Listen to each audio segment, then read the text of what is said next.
अस्सलाम वालेकुम नाजरीन, हमारे लंदन स्टूडियो से आप देख रहे हैं सिग्नेचर टॉक और मैं हूं अहमद शाहीन। उम्मीद है आप हजरात खैरियत से होंगे। प्रोग्राम में खुश आमदेद। नाज़रीन, आज के प्रोग्राम में भी हम गुफ्तगू करेंगे कुछ अहम मामलात पे जो गुज़िश्ता हफ्ते हुए। पाकिस्तानी मामलात के ऊपर भी गुफ्तगू करेंगे और बैनुल अक़वामी जो हालात हैं उसके ऊपर भी बात करेंगे। हिंदुस्तान की सबसे पहले बात करेंगे। हिंदुस्तान के जो अज़ाइम हैं तोसी पसंदाना वो किसी से ढके छुपे नहीं हैं। गुज़िश्ता हफ्ते भी हमने इसकी एक मिसाल देखी जब चीन के साथ उसके कुछ मामलात बिगड़े और जो लद्दाख का इलाका है वहाँ पर हमने ये सूरत हाल देखी कि दोनों फ़ौजें आमने सामने आ गईं और उसके बाद वहाँ पर तसादुम भी हुआ, जिसमें शुरू में जो इतलात थी वो ये थी कि 3 जो भारतीय फ़ौजी हैं वो इसमें वो अपनी जान से हाथ धो बैठे। लेकिन इसके बाद जो भारतीय हुकाम ने 20 जो भारतीय फ़ौजी थे उनके हवाले से ये बात की कि वो अपनी जान से गुज़रे हैं, जबकि कुछ जो दीगर ज़राए हैं वो 40 अफराद तक का भी कह रहे हैं। अब भारत के अगर हम अंदरूनी हालात की बात करें तो हमेशा से एक ग्रोह के हाथों जो अक़लियतें हैं वो वहाँ पर यरगमाल बनती हुई नज़र आती हैं। और जो इसके साथ साथ जो अंदरूनी हालात के साथ साथ अगर हम उसके अपने पड़ोसियों के साथ भी बात करें तो हमेशा किसी न किसी पड़ोसी के साथ उसके मामलात कशीदा ही रहते हैं। अभी हालिया दिनों में जो चीन वाला वाक़या है, इससे पहले नेपाल के साथ भी उसके इस तरह के मामलात थे। और जो पाकिस्तान की सरहद है उस पर तो तकरीबन हर वक्त ही भारतीय फ़ौज की जानिब से इश्तियाल अंगेज़ी की जाती है। आज के जो प्रोग्राम का पहला सेगमेंट है उसमें इसी हवाले से गुफ्तगू करेंगे और ये बात भी डिस्कस करेंगे कि ऐसा क्यों है कि जब भारत के सामने जब कोई निहत्ते शहरियों किसी भी इलाके में तो वहाँ पर तो मजालिम के पहाड़ भी तोड़े जाते हैं, बहुत शेर बन के सामने आया जाता है। लेकिन जब उसका मुकाबला किसी भारी दुश्मन के साथ हो तो उनसे जो बयानात हैं वो भी जारी नहीं किए जाते, ना कोई सर्जिकल स्ट्राइक का दावा किया जाता है। ये सूरत हाल क्यों है, इस तमाम का जायज़ा लेंगे आज के प्रोग्राम के पहले हिस्से में। यहाँ स्टूडियोज़ मेरे साथ मेरा साथ देने के लिए मौजूद हैं हमेशा की तरह मीर इकराम हुसैन साहब, सिग्नेचर टॉक का मुस्तकिल हिस्सा हैं, जबकि टेलीफोन लाइन पे हमें ज्वाइन कर रहे हैं और राजा ज़ीशान, ये भी सिग्नेचर टॉक का मुस्तकिल हिस्सा रहते हैं। बहुत शुक्रिया आप दोनों अहबाब का। मीर साहब, आपसे ही गुफ्तगू का आगाज़ करूँगा। सबसे पहले तो वेलकम टू द शो। क्या वजह है जो हम देखते हैं भारत के जो मामलात हैं, ताल्लुकात हैं, अमूमन ही अपने पड़ोसी ममालिक हैं उनके साथ कशीदा रहते हैं, किसी न किसी मामले पर जो तनाव का शिकार रहते हैं ये ताल्लुकात, ये किसी पॉलिसी की वजह से है या क्या मामला, किस तरह से आप देखते हैं? बहुत शुक्रिया, बिल्कुल सही जानिब इशारा आपका। हिंदुस्तान की जो मौजूदा मोदी सरकार है ये समझ लीजिए कि हिंदुस्तान का सबसे सयाह दौर है। हिंदुस्तान की तमाम तारीख का सबसे सयाह दौर, जो भयानक वक्त है वो ये है। उनकी वजह एक पॉलिसीज़ है। जितनी भी पॉलिसीज़ इस वक्त मोदी सरकार की हैं उसकी वजह से हिंदुस्तान के तमाम हमसाया ममालिक के साथ इनकी एक तरह से जंग जारी है। रहा अब चाइना, 50 साल बाद ये अब खूनी जंग करने जा रहे हैं चाइना के साथ। पॉलिसी ये है हमेशा से हिंदुस्तान की कि कश्मीर का मामला हो तो कश्मीर पर हमला करके पाकिस्तान की मईशत को तबाह करना है। ना सिर्फ कश्मीर की हद तक, बल्कि अगर पाकिस्तान में सैलाब आया तो बॉर्डर पर ऐसी कशीदगी पैदा कर दो कि वो उस वक्त के इंतज़ार में रहता है कि जिस वक्त हमसाया मुल्क किसी मुश्किल में है, कमज़ोर है, उस वक्त वो हमलावर होता है। मकसद मईशत को नुकसान पहुँचाना। लेकिन इस दफ़ा इस घर को आग लग गई, घर के चिराग से। हिंदुस्तान अपने ही मोदी सरकार से अपने मुल्क को तबाह कर बैठा। कोरोना ने हिंदुस्तान को तबाह कर दिया और चाइना, जो हम ख्याल है हिंदुस्तान का, और एक दोनों की एक जैसी सोच है चाइना और हिंदुस्तान, मईशत की और मफाद परस्ती की। तो अब ये दोनों एक ही जैसे सोच के मालिक जब लड़ेंगे, जिस जगह पे लद्दाख पे इस वक्त असल फसाद हो रहा है, जहां नामालूम जिस्म के किस किस हिस्से में इंडियन फौज के सरिये घुसा दिए चाइना ने, वो जगह शाराए कराकोरम के साथ है। और इस जगह को सी पैक की शारक समझ लीजिए कि जहां कश्मीर पाकिस्तान की शारक, चाइना के लिए लद्दाख शारक की हैसियत रखता है सी पैक की वजह से। अब हिंदुस्तान, जिसकी अफवाज को चाय पीने का बहुत शौक है, वो अब चाइना की चाय पीने जा रहे हैं। 20 अफराद मरवा के, अपने फौजी जवान मरवा के, अब चाइना पूछ रहा है उनसे कि आपको 65 में लाहौर में बैठ के नाश्ता करने का शौक था और चाय पीने का, अब आप इधर बैठे हमारे सामने और बताएं चाय का जायका कैसा है। तो ये हिंदुस्तान अपना शनाख्त खोने जा रहा है। ये अंजाम है हिंदुस्तान का। बिल्कुल। और मज़ीद जो गुफ्तगू है उसमें ज़ीशान को भी शामिल करते हैं। ज़ीशान, सबसे पहले तो आपका शुक्रिया, आप प्रोग्राम में हमारे साथ शामिल हैं। अच्छा, ये जो तमाम वाक़या हुआ लद्दाख का जो इलाका है, वादी गिलवान, यहाँ पर जो मुठभेड़ हुई दोनों की, चीनी अफवाज की और साथ भारतीय अफवाज की, क्या वजह क्या बना और क्यों ये ऐसा, क्या वाकई अहमियत का हामिल इलाका है? मीर साहब ने भी उसका जिक्र किया, आपका इस बारे में क्या ख्याल है और यहाँ पर जो हालिया तनाज़ा है इसकी क्या वजह क्या बनी? अच्छा अहमद, पहली बात तो ये है कि ये इसका पूरा एक बैकग्राउंड है, पूरी एक हिस्ट्री है। हम जानते हैं कि 1962 में जिस तरह की जंग भी हुई, उससे पहले भी अगर हम बात करते हैं तो ये 1950 की बात है कि जिसमें चाइना की जानिब से जब एक बशारा जो है वो वहां पर बनाई गई और इसमें एक और जिसका रकबा बहुत ज्यादा था, बहरहाल उसमें तकरीबन 180 किलोमीटर पर वो मुश्तमिल थी, जो कि साउथ पर मुश्तमिल थी। और हमने ये भी देखा है कि भारत जो है वो बिल्कुल उससे बाखबर रहा है 1957 तक। उसके बाद जब उनके नॉलेज में आई, वहां पर दोनों जब गवर्नमेंट थी उस पर उनके दरमियान मुज़ाकरात जो है वो नहीं चल सके, जिसके नतीजे में बाद में 1962 की जंग जो है जिसे साइनो इंडो वॉर के नाम से याद किया जाता है। और वो इस तरह से याद किया जाता है कि वो जैसे नाश्ते की बात अभी मीर साहब ने की है, तो भारत ने उस वक्त भी ये अंदिया दिया था और नाश्ते की बातें वहां पे भी की गई थी, लेकिन जो चाइना ने हशर किया था भारत का वो आज भी सबको याद है। भारत उसके बाद 1996 में, मतलब दरमियान में इनकी झड़पें होती रही, 1996 में एक एग्रीमेंट पे इन्होंने ये साइन किया कि जिसे म्यूचुअली एग्रीमेंट कहा जाता है, कि जिसमें बॉर्डर लाइन के तमाम इश्यूज पर एक मामला ये तय पाया कि आइंदा जो कन्फ्रंटेशन है वो नहीं की जाएगी। इसी तरह से जब इंसिडेंट की हम बात करते हैं तो 2006 में जो चाइनीज एम्बेसडर थे इंडिया में, उन्होंने ये क्लेम किया कि जो अरुणाचल जो के प्रदेश जो है उनकी रियासत, वहां पर उन्होंने ये कहा कि ये चाइना की ये टेरिटरी में आता है। इसी तरह से हमने देखा है कि 2014 में भारत ने चीन को वन इंडिया पॉलिसी को एक्नॉलेज करने को उन्होंने कहा कि ये बॉर्डर जो डिस्प्यूट्स हैं हम इनको रिजॉल्व कर सकते हैं। अब सूरत हाल ये है कि मई के पहले हफ्ते से हमने देखा है कि झड़पें वहां पर जारी हैं। 15 जून को 20 भारतीय फौजी जो हैं वो भी हलाक हुए हैं और ये इसकी भी बहुत अहमियत की हामिल बात है, क्योंकि 45 साल के बाद तो जानी नुकसान हुआ। दरमियान में जब झड़पें होती रही तो इस तरह से नहीं हुआ 1962 में इसकी जंग के बाद से, लेकिन अब अगर ये सिलसिले का आगाज हुआ है तो मैं समझता हूँ, देखिए भारत ने अंडर एस्टिमेट किया चाइना को। उनका ये ख्याल था कि जैसे डोनाल्ड ट्रंप जो है वो भी चाइनीज वायरस की एक सजा लगाए बैठे हैं और चाइना की को एक मुआशी तौर पर नुकसान पहुंचाने की जो है कोशिश की जा रही है।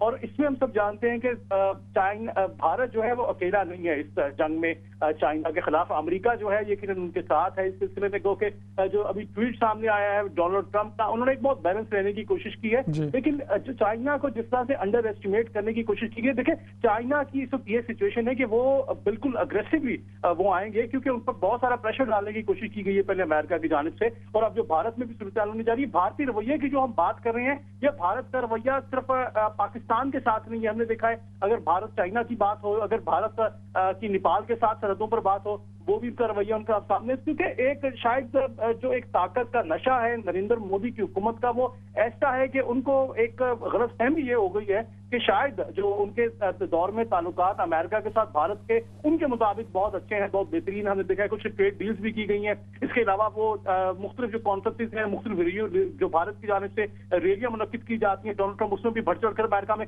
हिस्सा लेते हैं, तो वो उसमें उन्होंने अंडर एस्टिमेट किया चाइना को, जिसको मुंह की खानी। और इलाके का चौकीदार बनने की कोशिश कर रहा है भारत। इसी के ऊपर मजीद गुफ्तगू आपसे करूंगा।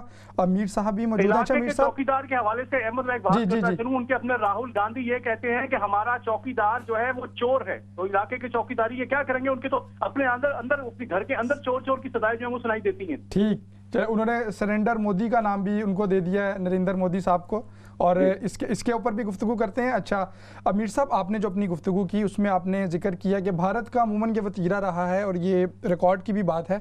अब पाकिस्तान के साथ हम देखते रहे हैं, जब सैलाब आता है तो वो बजाय उसके कि कोई पॉजिटिव गेस्चर करे या वो खामोश रहे, वो बाज़ औक़ात अपने दरियाओं के पानी भी छोड़ देता है या सरहदों पे टेंशन इस तरह की पैदा करके मज़ीद मुश्किलात पैदा करने की कोशिश करता है। ये छेड़खानी उनकी नई बात नहीं है। अभी हालिया दिनों में भी हमने देखा कोरोना के मामले में पूरी दुनिया मसरूफ़ थी, पूरी दुनिया कोरोना के हवाले से बात कर रही थी, मिलकर इक़दामात करने की कोशिश कर रहे थे। ऐसे में अचानक से वो जब चीन में भी सेकंड वेव का भी कहा जा रहा है, बीजिंग को भी कुछ इलाकों को लॉकडाउन किया गया, तो क्या टाइमिंग को भी कुछ अहम आप समझते हैं, या भारत वो अपनी वही जो एक मखसूस सोच है उसके साथ दोबारा से सामने आया कि कोरोना में मसरूफ़ है पूरी दुनिया, तो हम अपने कोई इस तरह का एडवेंचर करके कुछ मामलात को हम अपना सीधा कर लें या चाइना को कम से कम उसको अंडर प्रेशर ले आएँ? बिल्कुल वक्त का तयन किया जाता है, तो इस दफा वक्त का तयन चाइना की तरफ से हुआ है। हिंदुस्तान अब अपनी पॉलिसीज को लेकर चल रहा है, क्योंकि कोरोना वायरस की वजह से हिंदुस्तान की अंदरूनी हालत तबाह हो चुकी है। माशी तौर पे हिंदुस्तान मोदी साहब के आने के वक्त से ही तबाह हो चुका था। उसके बाद अब उन्होंने जो पॉलिसीज बनाई वो इखलाकी तौर पे भी तबाह हो गए। यानी जिस अंदाज में उन्होंने दूसरी अकलियतों को और जिस तरह से इवन दलित को जिस तरह रवैया अंदरूनी हालात किसी तबाह से हो गया, छुपी नहीं। माशी तौर पे तबाह हो गया। अब क्या किया उन्होंने, इनकी पॉलिसी यही थी छेड़छाड़ पाकिस्तान से। जब कोई मुश्किल सूरत हाल पाकिस्तान को जरा सा न, वो कहते जरा नम हो तो ये मट्टी बड़ी जरखेज है साकी, ये इकबाल ने कहा। और पाकिस्तान वही मुल्क है कि जरा सी इसको जरा सा इसको मौका दे दे कि इसको डिस्टर्ब कोई ना करे बॉर्डर्स पे, स्पेशली हिंदुस्तान डिस्टर्ब ना करे। अफगानिस्तान के रास्ते से डिस्टर्ब कर रहे हैं, अपने बॉर्डर्स पे, कश्मीर पे, इधर से अपना सियालकोट से। तो भाई साहब हमने अल्हम्दुलिल्लाह नेगेटिविटी का जवाब पॉजिटिविटी से दिया, करतारपुर बॉर्डर खोला जिसकी उनको बहुत तकलीफ हुई। जो हिंदुस्तान की पॉलिसी है, इस दफा चाइना ने वक्त का तयन किया है, इलेक्शंस होने जा रहे हैं अमेरिका में, तो वो जो मार्जिन है हिंदुस्तान को उधर से कोई सपोर्ट मिलने वाली नहीं है। तो ये अगर ख्वाब ख्याली में बैठा हिंदुस्तान के हमको यूएस सपोर्ट करेगा अगेंस्ट चाइना, ये इम्पॉसिबल है, भूल जाए। क्योंकि यूएस खुद तकरीबन उसके हालात खत्म हो चुके हैं, उसके हालात जिस अंदाज में वहां पे नस्ल परस्ती की जंग जारी है, तो हिंदुस्तान की वो क्या सपोर्ट करेगा। हिंदुस्तान और अमेरिका एक जैसी सूरत हाल से गुजर रहे हैं। अब चाइना ने यकीनन इस सूरत हाल को जांच लिया है, और ये जो वादी है जिस जगह पे वाकया पेश आया है, ये वादी भी बहुत अहमियत का हामिल रखती है। ये वादी हमारे ये सारे मामला सी पैक से जुड़ रहे हैं। हिंदुस्तान के जो नापाक अज़ाइम है कि वो सी पैक को छेड़ेगा, और अगर सी पैक सही अंदाज में कामयाब हो गया, जो कि अल्हम्दुलिल्लाह 80% से ज़्यादा कामयाब हो चुका है, तो फिर हिंदुस्तान बहुत पीछे रह जाएगा पाकिस्तान से। यानी वो हिंदुस्तान फिर ख्वाब देखेगा कि काश हमें पाकिस्तान मौका दे और हम सी पैक से कोई तिजारत कर लें, तो उसका फायदा उठा हाँ, अभी ये तमाम छेड़छाड़ सी पैक की एक तैयारी है जिसमें हिंदुस्तान बुरी तरह नाकाम होगा और यकीनी तौर पे अपनी शनाख्त खो बैठा है। वैसे जो हालात हिंदुस्तान के अंदर हैं, आज अमेरिका की मिसाल सबके सामने जो कुछ हो रही है, तो हिंदुस्तान ये छेड़ बैठा है चाइना को, उधर से कश्मीर को। अब अंजाम हिंदुस्तान खुद भुगतेगा। सही। अच्छा ज़ीशान, एक और इसी हवाले से जो जुड़ी हुई बात है, मीर साहब ने भी उसकी तरफ थोड़ा सा इशारा किया, ये सी पैक वाला सारा तनाजुर और जो टाइमिंग का तयन मीर साहब के मुताबिक चाइना ने इस दफ़ा से किया। अच्छा, कुछ जो अफराद हैं वो ये भी कह रहे हैं कि जो असल मामला है ये तमाम ये शुरू इसका आगाज़ वो जो हालिया दिनों में चीन के साथ होने वाली कशीदगी है, जब पिछले साल 2019 में 5 अगस्त को भारत ने स्टेटस चेंज किया इस तमाम इलाके का। जम्मू कश्मीर, लद्दाख चूँकि इसका एक हिस्सा है, और उसके बाद इसको जो स्पेशल स्टेटस दिया गया था उसको ख़त्म करके उन्होंने अपने अंडर कर लिया, यानी कि मरकज़ी हुकूमत की जानिब से इसको। और वो बुनियादी तौर पर सबब बना इश्तियाल दिलाने का चीन को, जिसके बाद चीन ने अपनी तैयारी भी की और उसका इजहार हुआ। जब भारत ने वहाँ पर थोड़ी सी हिलजुल की कोशिश की तो भरपूर अंदाज से उसको इसका जवाब भी दिया गया। तो आप भी समझते हैं ये वही जो कश्मीर का स्टेटस चेंज करने का मामला था, उसी से जुड़ी है ये तमाम सूरत हाल भी? देखिए अहमद, एक बात तो रियलिटी ये है कि शायद कश्मीर का जो एक मामला है, जो एक मसला है, उसमें पाकिस्तान और इंडिया तो स्टेक होल्डर्स हैं, लेकिन बहुत कम लोग ये भी जानते हैं कि 20% हिस्सा जो है वो चाइनीज टेरिटरी में है। मतलब वो चाइना उस पर कब्जा है। 43% हिस्सा पाकिस्तान के पास है, 37% भारत के पास और 20% चाइना के पास है। तो China is one of the stakeholders. जाहिर बात है कि जैसे कि हमने देखा है कि जो जिस तरह से इवेंट्स चलते चले आ रहे थे, और चाइना जो है उन्होंने बहुत इस सिलसिले में टॉलरेट भी किया। जैसे 2015 में जिसमें इन्होंने एक पॉलिसी पर एग्री किया कि ठीक है उसमें कोई इसमें वायलेंस का आंसर जो वो शामिल नहीं होगा। और इसी बात को जो चाइनीज वजीर खारजा हैं, जो जियो लिचॉन ने, जिसकी जब बात हुई है भारतीय वजीर खारजा के साथ रिसेंटली, तो उन्होंने उसको रेफर किया है। अभी तक वो इस बात पर एग्री है कि हम लोग इस मामले को जो है ठीक तरीके से खुशउस्लूबी के साथ लेकर चलें और मजीद कोई बिगाड़ जो है वो पैदा ना हो। लेकिन मैं समझता हूँ कि अगेन बात एक उस आइडियोलॉजी की जो है जो नरेंद्र मोदी लेकर चल रहे हैं, उसका नुकसान भारत को हो रहा है। नरेंद्र मोदी की आइडियोलॉजी वो इस बात पर एक नेशनलिज्म का कार्ड हमेशा लेकर आते हैं। जब भी कोई क्राइसिस होता है उनकी गवर्नमेंट के ऊपर, मुल्क के ऊपर नहीं, उनकी गवर्नमेंट के ऊपर, वो उस नेशनलिज्म के कार्ड को यूज करते हैं। हमने देखा है कि जिस इलेक्शन हुए पिछले साल, उन्होंने पाकिस्तान के साथ एक जंगी माहौल बना दिया जिसका वजह उनको इलेक्शन में फायदा भी हुआ। अब भी जो सूरत हाल थी भारत को जिस तरह से माशी तौर पर नुकसान पहुंच रहा है, कोरोना वायरस उनसे नहीं संभाला जा रहा है, इस सिलसिले में उन्होंने इसको एक अपॉर्चुनिटी के तौर पर लिया। लेकिन जिस तरीके से खैर बैनुल-अक़वामी दुनिया का भी सामने एक रवैया सामने आया है, भारत के लिए बहुत मुश्किल है कि उसको सपोर्ट दी जाए। बिल्कुल जैसे कि अभी कहा भी गया है कि अमेरिका में इलेक्शंस हैं 2020 में, वहाँ पे जो अमेरिकन प्रेसिडेंट है वहाँ पे चूंकि ऑलरेडी बहुत अमेरिका में बहुत सारे मसले मसाइल हैं, नस्ल परस्ती के वहाँ पर मसाइल चल रहे हैं। इसके अलावा जो कोरोना वायरस की वजह से वहाँ पे तबाहकारियां हुई हैं, 1 लाख के करीब जो मौत जो है वो हो चुकी है।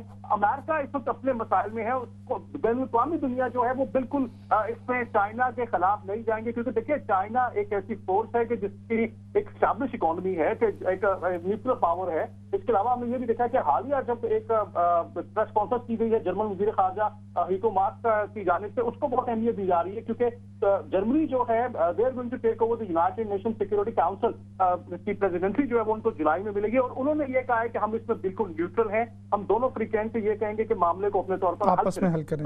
तो अब जब बात ग्राउंड रियलिटी की आती है, बात फोर्स की आती है, तो वहाँ चाइना जो है they are way head as compare to India. तो मैं समझता हूँ कि चाइना से कन्फ्रंट करने के लिए भारत के पास कुछ सपोर्ट किसी की मिलना जो है वो बहुत मुश्किल होगा। दुरुस्त ज़ीशान। अच्छा मीर इकराम साहब, जो हमने देखा इस तमाम तनाजुर में फ़ौरन बाद भी और अभी भी नरेंद्र मोदी साहब ने कोई बहुत जारहाना अंदाज़ इख्तियार नहीं किया, बल्कि उन्होंने ये भी कहा कि कोई हमारी सरज़मीन पे नहीं आया, ना कोई हमारी सरज़मीन पे कब्ज़ा हुआ और कोई दरअंदाज़ी भारत की जानिब से नहीं हुई। फिर जिस तरह से हम देखते हैं एक उनका ट्रैक रिकॉर्ड है कि पाकिस्तान के हवाले से कोई बात हो जाए, कश्मीर जिस तरह से वो कश्मीरियों को धमकिया मेज़ अंदाज में मुखातिब करते हैं, या अपने मुल्क के अंदर रहने वाले मुसलमानों को उनके ख़िलाफ़ जारहाना अंदाज से वो गुफ्तगू करते हैं। लेकिन एक बड़ा वाक़या हुआ और अब तो रिपोर्ट्स आ भी गई हैं, उसमें 20 भारतीय फ़ौजी उसमें हलाक भी हुए। लेकिन हमने देखा कि उनका जो वो तर्ज़ अमल है बहुत मुख्तलिफ सा रहा। ये क्यों? क्या चाइना के वजह से, चाइना इसमें था इन्वॉल्व इस वजह से, या क्या उनकी पॉलिसी चेंज हो गई? क्या बात करते हैं आप? चाइना ये जो टोटल एरिया है, बॉर्डर है, ये तकरीबन 3,500 किलोमीटर के करीब है, जो जिसका अक्सरियत बहुत ज़्यादा डिस्प्यूटेड है इंडिया के साथ। इंडिया चाइना की डिस्प्यूट चल रहा है। फिर जो ये वादी है गलवान, वादी गलवान इंतहाई इंपॉर्टेंट है। 1947 से ही उसका डिस्प्यूट चल रहा है पाकिस्तान, इंडिया, कश्मीर और चाइना के साथ, और ये क्लेम चाइना का भी है इसके ऊपर कि ये उसका हिस्सा है। बाहर सूरत हिंदुस्तान किसी हवाले से उसके ऊपर अपना कब्जा जमा रहा है। लेकिन इस सूरत हाल में कि जब इस चाइना की इकॉनमी का सारा दारोमदार इस वक्त सीपैक की तरफ बढ़ता जा रहा है, सारे से मुराद ये है कि बहुत बड़ा हिस्सा। अच्छा, मोदी साहब इतने नरम क्यों हो गए इस हवाले से बताइए ना। मोदी नरम नहीं, मोदी नहीं, देखिए अब जैसे पाकिस्तान को वो बयान देते हैं, हाँ। और जो उनका पायलट आया था, पायलट के आने के वक्त भी जाने के वक्त भी जिस तरह से वो अपनी खुशी से और पूरे शादियाने बजा रहे थे, लेकिन चाइना के मुकाबले में उनका उस तरह का कोई तमतराक हमें नज़र नहीं आया। ये हिंदुस्तान की आवाम का कोई कसूर नहीं है, कोई बदनसीबी नहीं है, ये उनकी बल्कि बदनसीबी है कि हिंदुस्तान पर बहुत अच्छे अच्छे शहनशाहों ने हुकूमत की, और एक तारीख़ है, बरे सग़ीर की एक तारीख़ है जिसमें हिंदुस्तान के बहुत अच्छे गुजरे हैं मादी में मुसलमान जो शहनशाह बादशाह गुजरे हैं, उन्होंने एक सल्तनत चलाई है। लेकिन ये बदनसीबी है उसी हिंदुस्तान की कि आज नरेंद्र मोदी जैसा शख्स, वो एक स्याह दौर से लिखा जाएगा तारीख, जिसमें आपने कहा नरम या बिल्कुल लेट जाना, अपनी इतनी तारीख जिसकी हिंदुस्तान की हो, उसको इन हालात का सामना करना पड़े कि आपने पहले भी चाइना से उलझे और बुरी तरह मार खाई। इस दफ़ा उन्होंने आपको ठुड्डों से मारा, उनके फौजियों को सरियों से मारा, क्योंकि 1962 में जो एग्रीमेंट साइन हुआ उसमें ये फायर आर्म ना यूज करें, असला नहीं इस्तेमाल होगा, ये लिखा था। लेकिन इंतहा देखिए, अगलों ने सरियों के राडों से मारा है, ठुड्डे मारे हैं, उनकी वीडियोस मौजूद हैं ऑनलाइन। तो अब आपकी फौज की ये हालत है, कम से कम आपकी फौज को अकड़ने का हक नहीं है, उनको यही है दूसरे मुल्क में जाए, मार खा के चाय पी के वापस आ जाए। लेकिन दूसरी जानिब देखें, अभी हालिया पिछला जो 1-1.5 हफ्ते में ये मामला तो उधर हो रहे थे, कश्मीर में तकरीबन 15 के करीब उन्होंने नौजवानों को वो शहीद कर दिया, जो नहत्ते नौजवानों को। यही तो मजलूमों पर बुरे कमजोर वक्त से फायदा उठाना एक घटिया इंसान, नरेंद्र मोदी एक घटिया इंसान जिसकी सोच कश्मीर के ऊपर जुल्म से साफ हो जाती है कि जिस तरह वो जुल्म कर रहा है, तो वो कमजोरों पर इसको चाइना की ताकत का अंदाजा नहीं है, और सबसे बढ़कर इसको पाकिस्तान की ताकत का भी अंदाजा नहीं है कि वो अलग तो हुआ, उन्होंने अपना जो आप जैसे अलग होकर अपने पैरों पे खड़ा होकर एटमी ताकत बन के खड़ा हुआ है, आप उसको मामूली समझ रहे हैं, उसकी फौज को या उसके इदारों को मामूली समझ रहे हैं। हमारी अवाम का एक एक बंदा फौजी बन जाता है अगर हिंदुस्तान से मुकाबला हो जाए, वो खड़ा होता है हिंदुस्तान के लिए। लेकिन आप चाइना की भी कुछ ऐसी सूरत हाल है, अगर चाइना वॉर में आ जाए तो एक एक चाइनीज जो है ना वो लड़ने खड़ा हो जाता है। तो वैसे फौजी ताकत ही तो हिंदुस्तान की ये एक बहुत बड़ी गलती है कि वो चाइना से उलझ रहा है और ये अपने इख्तिताम की तरफ जा रहा है। मैं आज आपको बताऊं अहमद साहब, ये तारीख है, लिख लीजिए, हिंदुस्तान अपनी जो है ना इख्तिताम की जानिब अपने टुकड़ों में, खालिस्तान में तकसीम होगा, मुख्तलिफ टुकड़ों में तकसीम होगा। जिस तरह के मोदी साहब ने अब स्टेप उठा लिए, अगले 5 साल में जो उनके रिजल्ट्स आएंगे ना, वो अवाम खुद, हिंदुस्तान की अवाम कहेगी कि खुदा के वास्ते हमें आज़ादी दे दो। इससे ज़्यादा जुल्म हमसे बर्दाश्त नहीं होता। जो कुछ मोदी सरकार ने अपने ही मुल्क पे कर दिया है, इनकी अपनी अवाम आज़ादी मांगेगी अपने ही मुल्क की हुकूमत से। सही। अच्छा ज़ीशान, हमें ब्रेक की जानिब भी जाना है। क्विक अपना रिएक्शन इसके ऊपर दीजिएगा, बिल्कुल ब्रेक का वक्त नज़दीक है। भारत में एक मुहिम चल रही है जो चाइनीज़ मसनूआत हैं उसके बाइकॉट की, इससे कुछ असर पड़ेगा और आपस में ताल्लुकात इस वजह से ठीक हो सकते हैं? क्विक कमेंट कीजिएगा। देखिए, चाइना का तो इससे कोई फर्क नहीं पड़ेगा, क्योंकि चाइना का ट्रेड में, चाइना का हम इकोनॉमी की अगर हम बात करते हैं तो इसमें उनके दीगर ममालिक के साथ इस तरह की डील्स हैं कि उनको कोई ऐसे फर्क नहीं पड़ेगा, लेकिन भारत पर हाँ जरूर फर्क पड़ेगा। अच्छा, मैं ये डिवीजन के हवाले से जो मीर साहब ने बात की, मैं बिल्कुल इस बात का एंडोर्स करूंगा। देखिए, भारत की अपनी फौज के अंदर हमने देखा है कि वहां पर मुख्तलिफ सेक्टर्स के लोग मौजूद हैं, उनकी तो आपस में नहीं बनती है, वो अपने मुल्क के कुछ सरहदों पर क्या हिफाजत करेंगे, वो तो उनकी आपस में भी हमने देखा है कि जिस किस्म के ये वाकयात सामने आ रहे हैं। अब ये जो गलवान वादी जो लद्दाख में जिसमें 20 फौजी हलाक में, कुछ रिपोर्ट ये आ रही है कि भारतीय फौजी आपस में खुद भी कुछ इश्यूज के ऊपर गुत्थम गुत्था हुए। तो जिस फौज का ये माइंडसेट है जो एक भारत को नहीं मानते, तो किस तरह से मुमकिन होगा कि वो आगे लेकर चलेंगे। तो खालिस्तान का भी रेफरेंडम आ रहा है और मैं समझता हूँ कि भारत के लिए इस सिलसिले में जो उनकी अपनी सॉवरेंटी है वो उस पर क्वेश्चन मार्क है, just for the one leadership, और जिनका नाम नरेंद्र मोदी है। तो नरेंद्र मोदी ने समझता हूँ कि एक बहुत बड़ा थ्रेट बन चुके हैं भारत की। जी Zeeshan, thank you very much, आप हमारे साथ शरीक रहे इस जो हमारा सेगमेंट था इसमें। नाजरीन, हमने गुफ्तगू की भारत के हवाले से और ख़ास तौर पे जो उसके कशीदा ताल्लुकात हैं अपने हमसायों के साथ, हाल ही में जो वाक़यात पेश आए लद्दाख के जो इलाके वादी गिलवान में। अगले सेगमेंट में हम गुफ्तगू करेंगे कुछ पाकिस्तान के हवाले से, उसके अंदरूनी हालात के हवाले से। देखते रहिए इस्लाम चैनल उर्दू।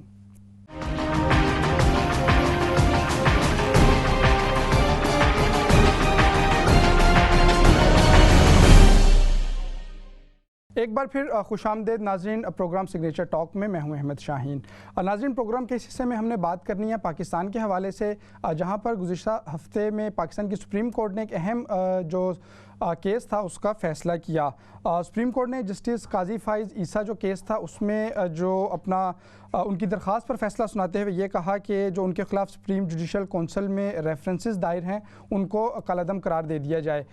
जस्टिस काजी फाइज़ ईसा के ख़िलाफ़ जो रेफरेंस दायर किया गया था उसकी बुनियाद ये थी कि उन्होंने अपने इनकम टैक्स गोशवारों में जो उनकी अहलियाँ हैं और उनके बेटे हैं उनके जो बैरून मुल्क मौजूद जायदादें हैं वो ज़ाहिर नहीं की। इस बुनियाद पर ये रेफरेंस दायर किया गया था, इसकी समाअत होती रही और काजी फाइज़ ईसा की जानिब से ये कहा गया उसके हवाले से कि ये इस रेफरेंस को, ये उनकी जानिब से दरख्वास्त की गई थी अदालत को, इसके रेफरेंस को बेबुनियाद करार दिया जाए और इसको कलअदम देने की भी दरख्वास्त दी गई थी। तकरीबन 1 साल तक ये मामला चला और इसके बाद इस हफ्ते जो गुज़िश्ता हफ्ता है उसमें इसका फ़ैसला सामने आया। इसी हवाले से देखेंगे कि क्या बैकग्राउंड क्या थी केस की और फ़ैसला जो है वो क्या है और क्या असरात होंगे इसके आने वाले दिनों में, और क्यों ये केस अहम था पाकिस्तान के हवाले से, अदालती मामलात के हवाले से। स्टूडियो में मेरे साथ मीर इकराम हुसैन साहब मौजूद हैं, जबकि हमें टेलीफोन के ज़रिए पाकिस्तान से ज्वाइन कर रहे हैं सीनियर सहाफ़ी और तज्ज़िया निगार करम इलाही गोंदल साहब। बहुत शुक्रिया आप दोनों हजरात का यहाँ पर मौजूद हैं। करम इलाही गोंदल साहब, आपके जानिब ही आऊँगा, आपसे पूछना चाहूँगा कि क्यों ये केस पाकिस्तान की अदलिया के हवाले से इतना अहम था। हमने देखा तकरीबन 13 माह तक ये तमाम मामला चला और फिर इसका फ़ैसला आया। जी बहुत शुक्रिया अहमद शाहीन साहब।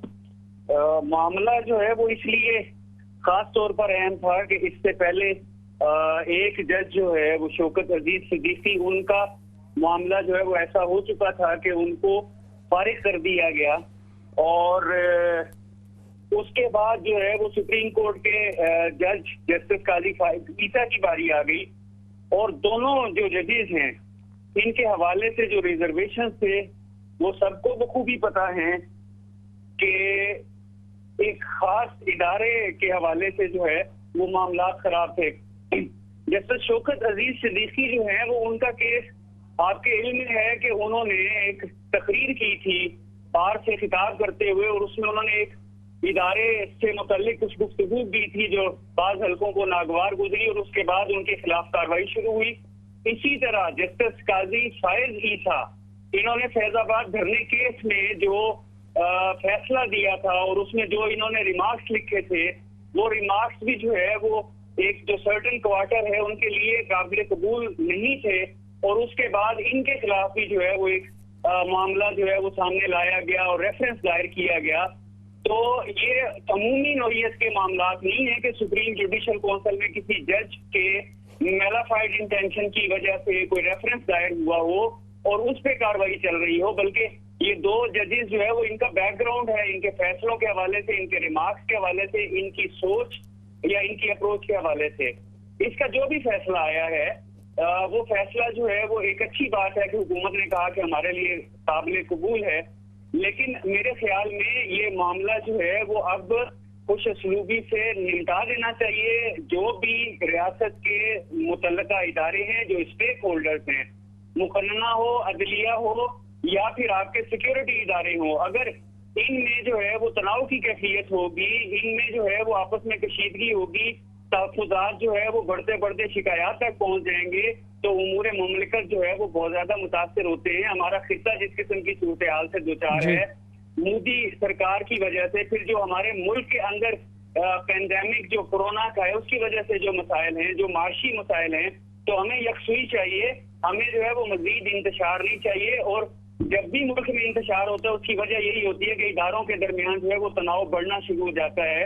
हमारी ख्वाहिश भी यही है और हम चाहते भी यही है कि जो मुतल्लिका जिम्मेदारान हैं, जो भी इदारे हैं, जो स्टेक होल्डर्स हैं, वो इस पे सोचें और खुश असलूबी से आप इस मामले को खत्म करें, क्योंकि अभी भी ये मामला मेरी नजर में खत्म नहीं हुआ, क्योंकि एफबीआर जो है वो हुकूमत के अंडर है। एफबीआर को जो अदालत ने भेजा है टैक्स का मामला, तो वो हुकूमत के अंडर है, उनकी भी रिपोर्ट सामने आनी है। फिर एक नया शोशा जो है वो एक नया मसला ना खड़ा किया जाए, एक नया तनाज़ा पैदा ना किया जाए कि इदारों में जो है वो तसादुम की तरफ। जी करम साहब, इसके ऊपर मजीद गुफ्तगू भी करेंगे। मीर इकराम साहब मौजूद हैं, उनको भी साथ शरीक करते हैं। मीर साहब, करम साहब ने उसकी तरफ तवज्जो एक पहलू की जानिब दिलाई, और बहुत से लोग ये बात कर रहे हैं जब से ये रेफरेंस दायर किया गया और तब ही से ये गुफ्तगू हो भी रही है कि असल मामला फैज़ाबाद धरना केस है, और इसके अलावा भी जो काजी फायज ईसा साहब ने कुछ मामला इससे पहले जो पेशावर में होने वाले एक बम धमाके के हवाले से भी उन्होंने किया, मेमो गेट के हवाले से तो उनको सराहा भी जाता रहा, क्योंकि उसमें भी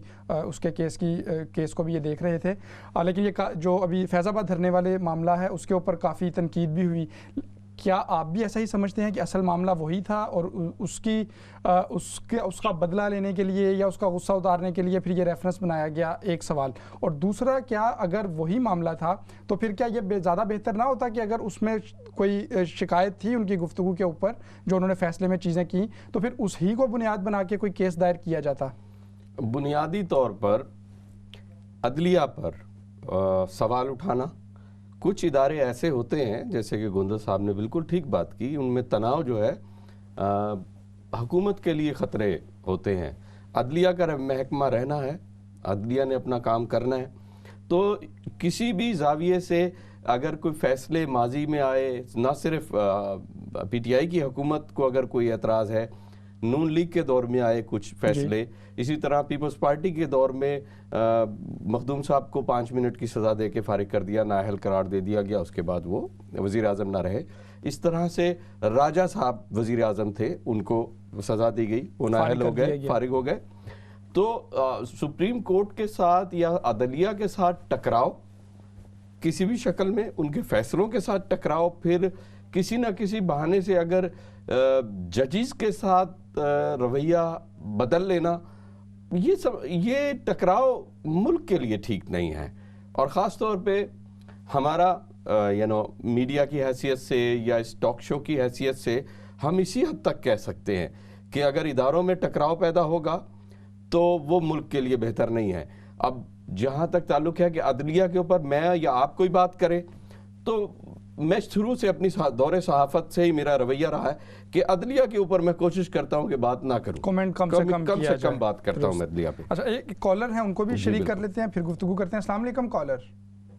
जी वालेकुम अस्सलाम शाहीन साहब, मैं स्वीडन से अब्दुल क्यों बोल रहा हूँ। बात यह है कि पाकिस्तान में हम हर अदारे के ऊपर तनकीद करते हैं, मसल्ह अफवाज के ऊपर, प्रेसिडेंट के ऊपर, प्राइम मिनिस्टर के ऊपर। तो ये जजेस जो है ये कोई आसमान से कोई उतरी हुई कोई मखलूक तो है नहीं कि ये जजेस जो है इनके खिलाफ कोई आदमी बात ना करे। क्यों ना करे, ये पाकिस्तान से तनख्वाह लेते हैं। इनको जो सहूलियात आपने दी हुई है बाकी कई इदारों को आपने नहीं दी हुई। और ये भी आपको पता है कि ये दयानतदारी से फैसले भी नहीं करते, अपनी मर्जी से। आप देखें सुप्रीम कोर्ट में हजारों केस पड़े होंगे, बल्कि लाखों। तो आज बड़ा आदमी रात को जाएगा, करोड़ों रुपए का वकील करेगा, सुबह उसका फैसला हो जाएगा। तो ये बेइंसाफी है, इंसाफ नहीं है पाकिस्तान के अंदर। तो जो आम आदमी है उसका केस कहीं खुडे में लगाया होता है इन्होंने। ये जजेस जो है, आप देखें कि एक एक्टिंग प्राइम मिनिस्टर जो बना था 3 महीने के लिए, एक जज, उसकी जो प्रॉपर्टी थी अगर आप यहाँ बताते लोगों को तो लोग हैरान होते हैं कि ये तो सुप्रीम कोर्ट का जज था, इसके पास खरबों की जायदाद किधर से आ गई है। तो ये हमारा काम है, गवर्नमेंट का काम है कि जजेस गवर्नमेंट के नीचे होने चाहिए और इनकी भी उतनी ही रिसर्च होनी चाहिए कि जितने बाकी लोगों की है, कि इनके पास पैसा कहां से आया है। चलें, शुक्रिया, आपने अपनी राय का इजहार किया। अच्छा, करम इलाही गोंदल साहब, आपकी जानिब दोबारा से आऊँगा। सवाल आपसे भी मैं इसी हवाले से पूछना चाहूँगा जो आपने अपनी गुफ्तगू में उसका इजहार भी किया कि असल जो मामला था वो जो धरना केस था उससे ये बिगड़ा। तो क्या बेहतर ना होता कि सीधा सीधा फिर उसी हवाले से कोई रेफरेंस बना लिया जाता, उसमें से जिन नुकात के ऊपर काजी फायज़ ईसा साहब से इख्तलाफात थे या कुछ इदारे ये समझ रहे थे कि उनका ये फ़ैसला ठीक नहीं, उसमें जो उन्होंने ज़ुबान इस्तेमाल की फ़ैसला लिखते हुए, तो उसी को बुनियाद बना लिया जाता ताकि ये मामला भी इस तरह से सब लोगों के सामने भी आ जाता कि असल मामला ये है और इसके ऊपर काजी फायज़ ईसा कसूरवार हैं। अब ये दूसरा मामला तो हुआ, उसमें वो क्लियर हो गए। अहमद शाहीन साहब, अगर आपकी बात को मान लिया जाए और उसी मामले को लेकर ये कोई पिटीशन दायर करते या अपील दायर करते तो फिर तो खुल के सामने आ जाता कि इख्तलाफ क्या है। हमारे मुल्क में असल प्रॉब्लम ही यही है, असल मसला यही है कि जो असल इख्तलाफ या जो असल तनाज़ा या जो असल रिजर्वेशन होती हैं उन पे बात नहीं होती है, बल्कि उसकी बुनियाद पर किसी और बहाने से जो है वो हदफ बनाया जाता है। और ये सिर्फ एक जो है वो जस्टिस काजी फायज़ ईसा का केस नहीं है, इससे पहले भी जो है वो मामलात आपके सामने हैं, चाहे वो मुल्क के वजीर आजम हो या अदलिया के जज हो या किसी जो है वो मीडिया हाउस के मालिक हो या एंकर हो। मामलात कुछ और होते हैं और उनको हदफ किसी और वजह से बनाया जाता है। मैंने जो पहले भी गुफ्तगू की, अभी जो आपके कॉलर थे उन्होंने कहा कि जज जो है वो एहतसाब से बालातर नहीं है, बिल्कुल बजाय है, कोई भी एहतसाब से बालातर नहीं होना चाहिए, लेकिन तरीकाकार जो है वो दुरुस्त अपनाया जाए।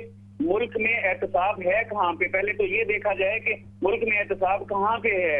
नैब बनाया आपने एहतसाब के लिए, तो वो नैब की कारकर्दगी क्या है? कोई एक प्रोमिनेंट बंदा, कोई एक प्रोमिनेंट कारोबारी, कोई एक प्रोमिनेंट जो है वो सियासतदान बताएं कि उसको कैफरे किरदार तक पहुंचाया हो, उसको मिसाल बना दिया हो ताकि लोग इबरत हासिल करें। यहाँ पे हर मामला जो है वो उसके ताने बाने जाकर जो है वो पॉलिटिकल इंजीनियरिंग जो वो एक इस्तेलाह है ना, वो उसके लिए भी होते हैं। और शायद जो है वो जजों के मामले में भी अभी तक जो है वो मेंटेलिटी बेहतर नहीं हुई है। मौलवी मुश्ताक से लेकर जो है वो जस्टिस मुनीर तक, और उसके बाद जो है वो बेनजीर भुट्टो ने कहा था कि चमक जो है वो काम दिखा गई, या फिर उसके बाद ब्रीफ केस चले थे। तो ये सारे मामले जो है वो हमारे मुल्क में खराबी असल में ये है कि हम ये तय नहीं कर पा रहे कि हमने आगे जाना है। दुनिया आगे जा रही है, हमने भी आगे जाना है। जब आगे जाना है तो एक दूसरे का दस्तो बाजू बनेंगे ये इदारे, तो मुल्क आगे बढ़ेगा।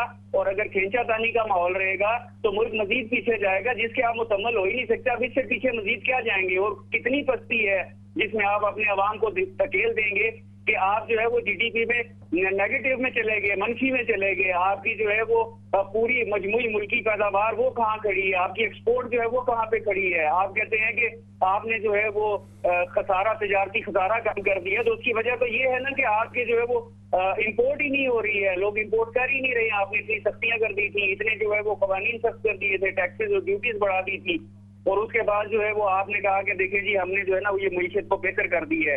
उसके बाद अभी ये सारा पोल खुल गया, सबके सामने आ गया कि मईशत कितनी बेहतर हुई है, हर आदमी परेशान है। मईशत भी तब ठीक होगी, सियासत तब ठीक होगी, जो बैन अल-अक़वामी मामलात हैं वो तब ठीक होंगे जब इदारे एक पेज पर होंगे और आप आगे बढ़ने का फैसला कर लें कि हमने आगे बढ़ना है और यकसू होकर आगे बढ़ना है। आपस में जो है वो ये इख्तलाफात जो है वो होते हैं, मुल्कों में भी होते हैं, इदारों में भी होते हैं, सियासी जमातों में भी होते हैं, लेकिन कुछ मुफाहमती नुकात भी तो होते हैं, और मुफाहमती नुकात जो है वो उनको नजरअंदाज नहीं करना चाहिए। जी अच्छा गोंदल साहब, आपने ये तफसील से मुख्तलिफ हवालों से गुफ्तगू की। अगर फैसले के ऊपर दोबारा मैं आपसे पूछना चाहूँ कि हमने देखा कि जब फैसला आया उसके फौरी बाद एक फरीक ने, जो उनके वकील थे और वकला तंजीमें थीं जो शुरू से ही काजी फाइज ईसा साहब को सपोर्ट कर रही थी, उन्होंने प्रेस कॉन्फ्रेंस भी की, उसको अपनी फतह भी करार दिया, जबकि उसके बाद हुकूमत की जानिब से जो टीम थी उन्होंने भी शाम को प्रेस कॉन्फ्रेंस की और इसको खुशाइंद करार दिया। तो ऐसा फैसले में ऐसा क्या है जिससे दोनों ही मुतमईन हैं, और क्या जो इसमें एक FBR वाला मामला डाल दिया गया है उसके बावजूद कुछ आगे मुस्तकबिल में ऐसा मामला नज़र आ रहा है कि मज़ीद कोई जो परेशानी की बात नहीं बनेगी काजी फाइज ईसा के लिए या फिर हुकूमत के लिए भी, क्योंकि हुकूमत को इस केस में बारहा उनको हजीमत का सामना भी करना पड़ा। अटॉर्नी जनरल जो साबिक थे उनके हवाले से भी, फिर जो फ़रोग नसीम साहब हैं वज़ीर कानून, उनके हवाले से भी बहुत सारी जो चीज़ें थी वो हैं, उसको हम डिस्कस करेंगे भी। लेकिन इस हवाले से बताइएगा कि क्यों दोनों फरीक जो हैं वो इसको खुशाइंद करार दे रहे हैं फैसले को। असल में अहमद शाहीन साहब, अलमिया ये है कि हमारे मुल्क की कौमी जुबान तो उर्दू है, बात गुफ्तगू, दलाइल, अदालत में समाअत, ये सब कुछ उर्दू में होता है, फैसला इंग्लिश में लिखा हुआ होता है।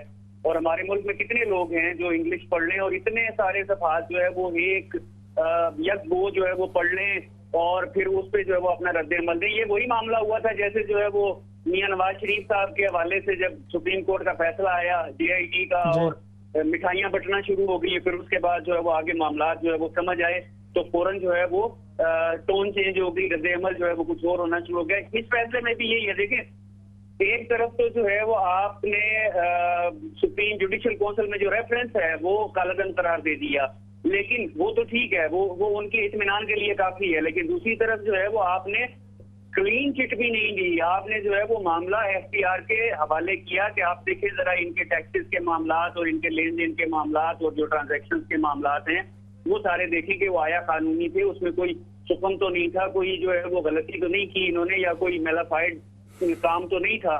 तो वो दूसरे फरीक के लिए जो है वो कम अज कम अशोई के लिए काफी है फिलहाल। तो मेरा ख्याल है कि ये मामला जो है वो आगे नहीं बढ़ना चाहिए।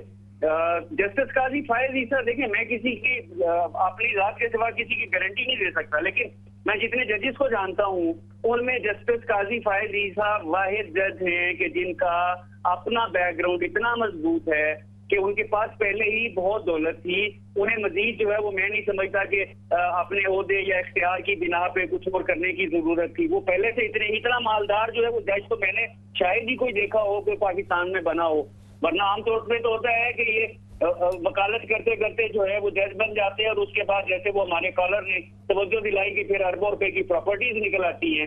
तो जस्टिस काजी फाइज ईसा का ऐसा केस नहीं। और दूसरी बात ये है कि अगर 10 साल पहले अगर उनकी कोई जायदाद 10 साल पहले ली गई थी, वो 10 करोड़ रुपए की थी या 10 करोड़ पाउंड की थी, तो फिर उस वक्त की कीमत के हिसाब से उन्होंने हिसाब देना है और मनी ट्रेल देना है।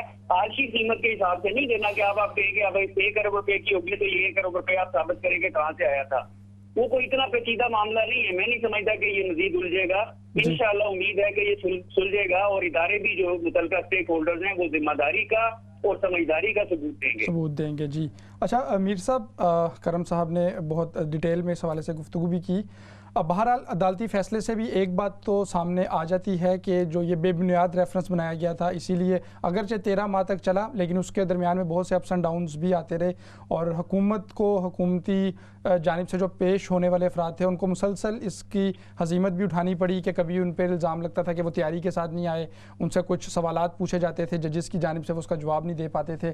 बहरहाल हमने देखा 13 माह तक ये मामला चला भी और फिर रेफरेंस जो था वो बेबुनियाद करार दे दिया गया और उसको खारिज करने का कह दिया गया, उसको कलअदम करार देने का कह दिया गया। लेकिन पाकिस्तानी अदालत के 13 माह तो ज़ाया हुए, जो पैसा लगाया गया इस सारे मामले के ऊपर और फिर जो तहकीकात के हवाले से कि ये चेक किया जाए कि जी इनके पास प्रॉपर्टीज़ हैं भी नहीं और कहाँ से आई हैं वो तो बात की बात है, लेकिन ये बातें भी सामने आ रही हैं कि लंदन जो या बरतानिया में मौजूद प्रॉपर्टीज़ देखने के लिए प्राइवेट सोर्सेज को फंडिंग भी की गई है सारी। तो बहरहाल पाकिस्तानी कौम का पैसा भी लगा है, इसका जवाब कौन देगा और क्यों ऐसे बेबुनियाद मामलात में जिसका अवामी फलाह के मामलात से कोई ताल्लुक भी नहीं है उसमें उलझा दिया जाता है। हमारे जजेस को भी, अदालत को भी उनका वक्त भी ज़ाया किया जाता है और हुकूमती वसाइल और जो असल में अवामी वसाइल हैं वो इसके ऊपर लगाए जाते हैं। आप किसी भी छोटी से छोटी डिस्ट्रिक्ट बार में या सब डिस्ट्रिक्ट बार में चले जाएं, पाकिस्तान में वकला के दरमियान बैठें या किसी मुंशी के पास चले जाएं, स्टाम्प फरोश के पास चले जाएं, उससे आप मालूम कर लें कि सेशन या डिस्ट्रिक्ट जज इस बार का यानी इस डिस्ट्रिक्ट के अंदर ईमानदार है या नहीं है, या वो डीलिंग किसके थ्रू करता है, ये बता, किस एसएचओ के थ्रू करता है, किस वकील के थ्रू करता है, या किसी ना किसी हवाले से उसका एक आध डाउट होता है, या जो नहीं है। अगर कोई एक डिस्ट्रिक्ट जज ईमानदार है, सेशन जज ईमानदार है और आपको उधर उस पूरे डिस्ट्रिक्ट में अमन मिलेगा। अदलिया जहां सुप्रीम कोर्ट तक जो जाना का मामला और ढेर लाखों में केस पेंडिंग पड़े रहना, यानी ये हमारे, इसमें कोई शक नहीं, जजिस की कोताही है जो यकीनी तौर पे अपनी उन मामलात को में इन्वॉल्व करते हैं। सियासी प्रेशर होता है जजिस पे, कॉल आती है जी एमएनए एमपीज की और वज़रा की, उनको वो लुक आफ्टर करते हैं, उनको पोस्टिंग्स करानी होती है अपनी अपने ज़िले में, अपने इधर अपने उधर प्रमोशंस करवानी होती हैं। तो सियासी हरबे इस महकमे में इस्तेमाल किए जाते हैं। और अगर आप रिश्वत का कहें कि जजेस नहीं लेते, मैं खुल के कहता हूं लेते हैं, क्योंकि मैंने अपनी आंखों से देखे। मेरी पैदाइश, मेरे वालिद मोहतरम सुप्रीम कोर्ट के वकील थे, एक चचा सुप्रीम कोर्ट के जज रहे। तो भाई मैंने इस दरिया में मैं रहा हूं, मुझे पता है जजेस किस महकमे में क्या होता है।